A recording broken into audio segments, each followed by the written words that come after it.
Hello. Yeah, Alexander Pankin. I'm chargé d'affaires of Russia this week. You heard from my colleagues their assessment. I believe that Kofi Annan's report was very valuable.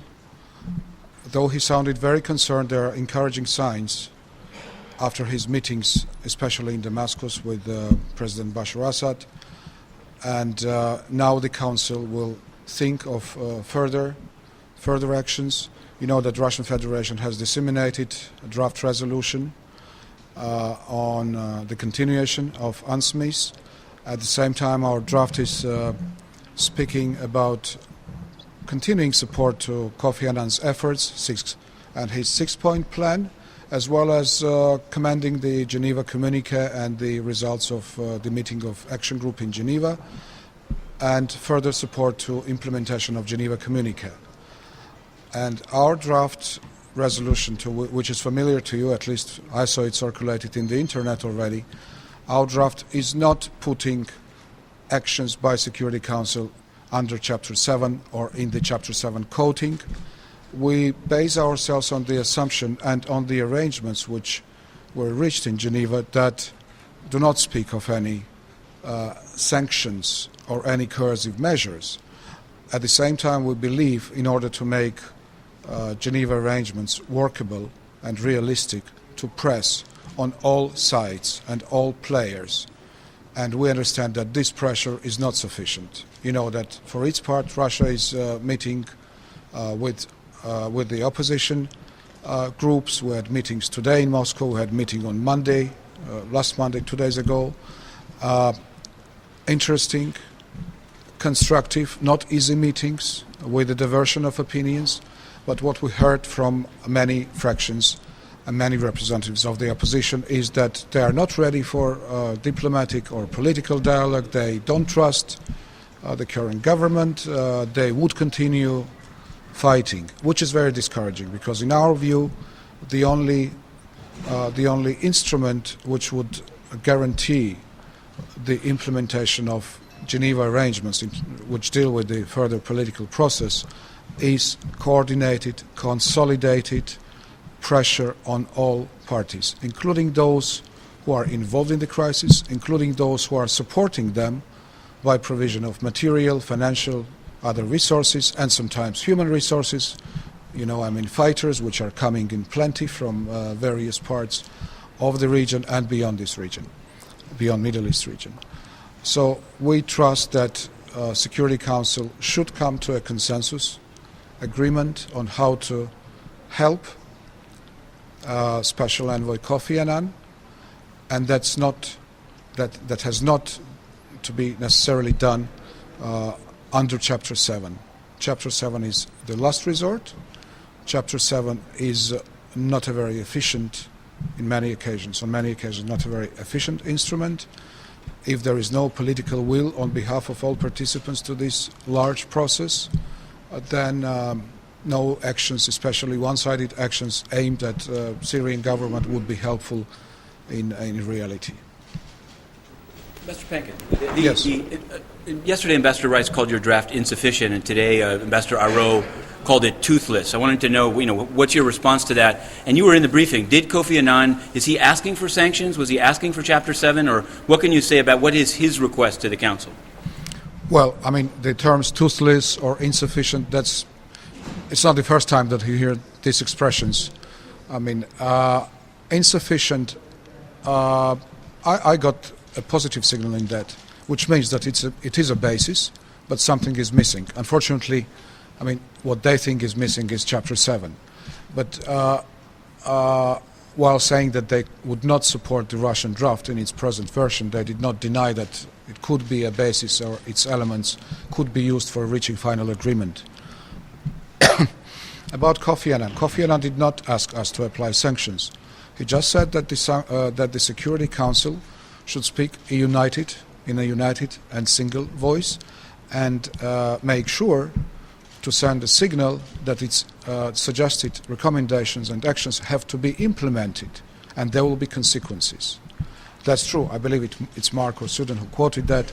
That's true. but consequences does not mean necessarily actions under a certain chapter or a certain article. As for pressure, I mean, any decision by the Security Council has to be respected and implemented, and Security Council standing itself is a guarantee that its decisions are implemented. An extra tool, well, in our view, it's a diplomatic pressure, political and diplomatic pressure equally on all sides. And unfortunately, there are sides which are not even reachable. You know, I'm talking about the third side to Syria conflict, which was mentioned during this discussion, and the question is still hanging in the air: what to do with the third force. Obviously, your Western counterparts, the Western counterparts are not happy about the Russian draft, and Kofi Annan asked to apply more pressure, clear-cut consequences, and a rollover. Do you think a rollover for the mandate of UNSMIS would apply more pressure, would respond to Kofi Annan's request? I didn't quite get your question. Role of UNSMIS? No, the rollover of UNSMIS in Syria would by itself apply more pressure as Kofi Annan requested? Well, I mean, no one put the role of UNSMIS as a pressing point. The presence of UNSMIS, when conditions were right, when conditions were conducive, it was definitely positive, stabilizing, calming, pacifying. But conditions have changed as of a certain moment in May, and they became, in terms of security, unbearable. And that's why the mission was suspended. The main functions of the mission were suspended.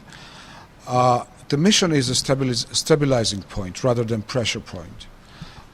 We made an observation that mission was created and deployed on the assumption that all the conditions and points of Kofi Annan plan will be implemented, and the mission will be needed to oversee, monitor, help, report, and so on.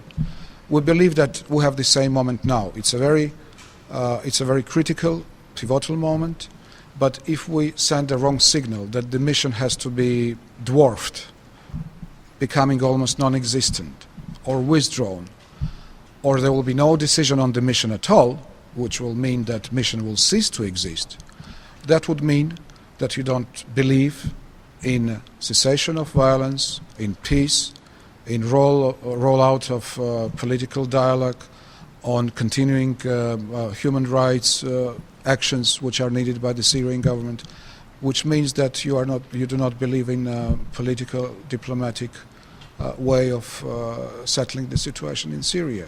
Are you going to veto any resolution under Can you speak louder, please, ma'am? Yes. Are you going to veto any resolution under Chapter 7?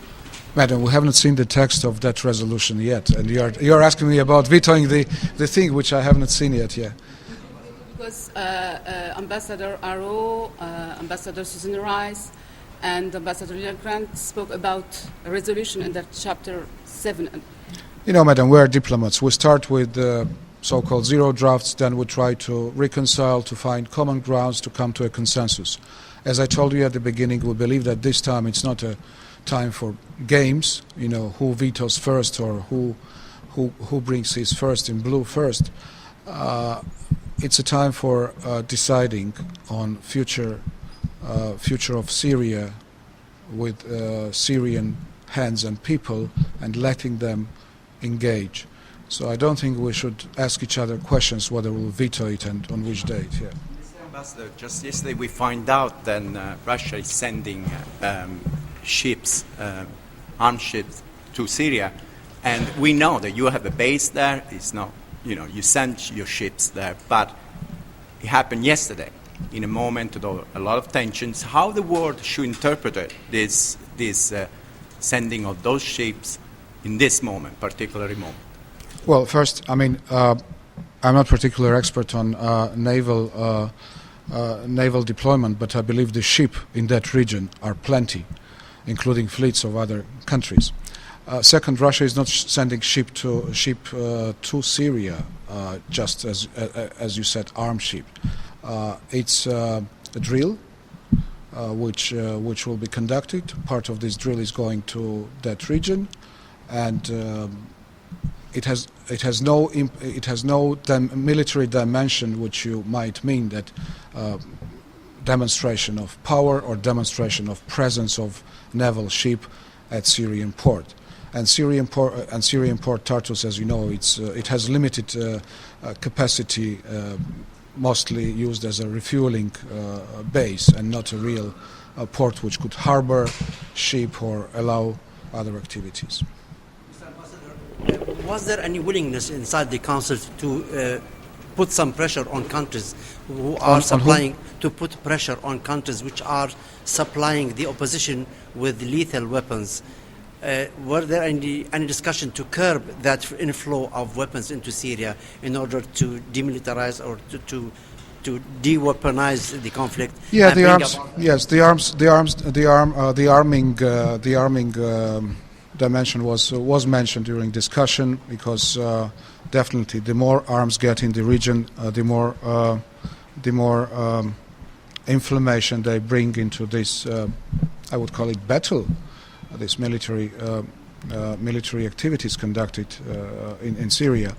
But while some were voicing that all arms sales should be stopped to all parties, we did not go into the details. But if you wish, we had this issue on our agenda during previous discussions on Syria, and my country maintains that we have legitimate business with Syrians where we supply defense systems, and we don't supply the arms which are used against the demonstrations.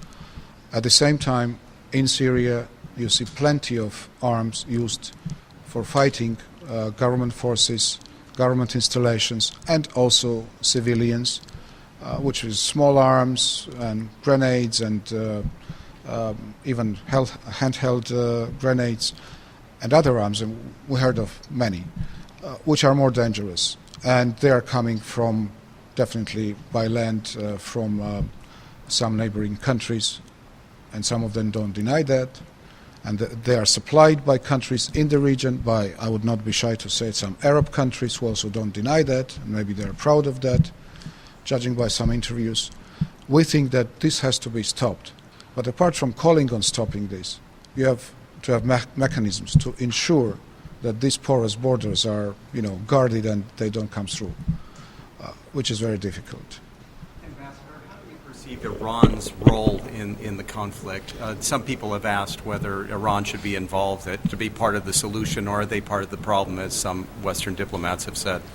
Well, when preparing for Geneva meeting on the 30th, we're advocating for bringing all influential players, including neighbors of Syria, to Geneva, and Iran was mentioned, and Saudi Arabia was mentioned. Iran has a role to play. It is playing a role, and ignoring Iran or just dismissing Iran on some political basis, it's not very wise thing to do. If we want to talk to all parties, if we want to show all parties who have influence, and Iran is among those who has influence, we need to bring them at the table, disregarding what we think about their orientation or ideologies. In terms of foreign policy perspectives, how does Moscow fit with Tehran's position on the conflict and how to deal with it? Tehran has pronounced its position on Syrian conflict, and we're not judging this position. They think that government should involve itself in some sort of arrangements with others. But at the same time, Iran is among the countries who is not advocating change of regime or overthrowing the regime or giving advices from the outside how to deal with your domestic affairs. Ambassador, Last question, probably. The meeting in Moscow with the opposition, in what ways do you see that meeting bringing the process forward, and what is your assessment of the outcome of that meeting? Well, these meetings were supposed to bring the process forward because they give you a chance to understand what are the aims or intentions of the parties. And what we saw is that politically many parts of this opposition or groups, you cannot call it a united opposition. I mean, we had separate meetings with domestic and so-called foreign-based opposition. They have a lot of rationale in their approach to future of the country, which they want to see as a pluralistic, democratic, based on rule of law, all the right things and all the right principles. But they also admit that they don't have influence over many who are fighting, physically fighting and killing people in Syria, who have no link to political agenda which Syrian opposition, civilized Syrian opposition, political Syrian opposition is promoting.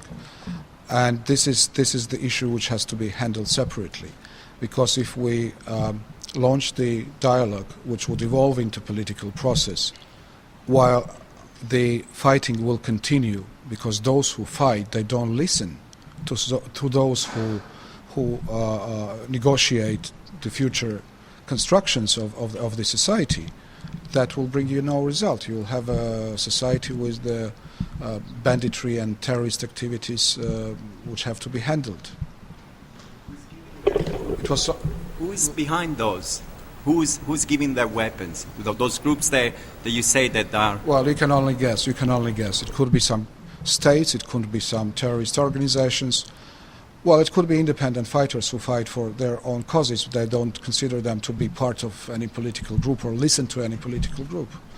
And unfortunately, it's a mosaic which no one probably fully understands and can handle. But we need to handle that mosaic. Thank you so much. Thank you.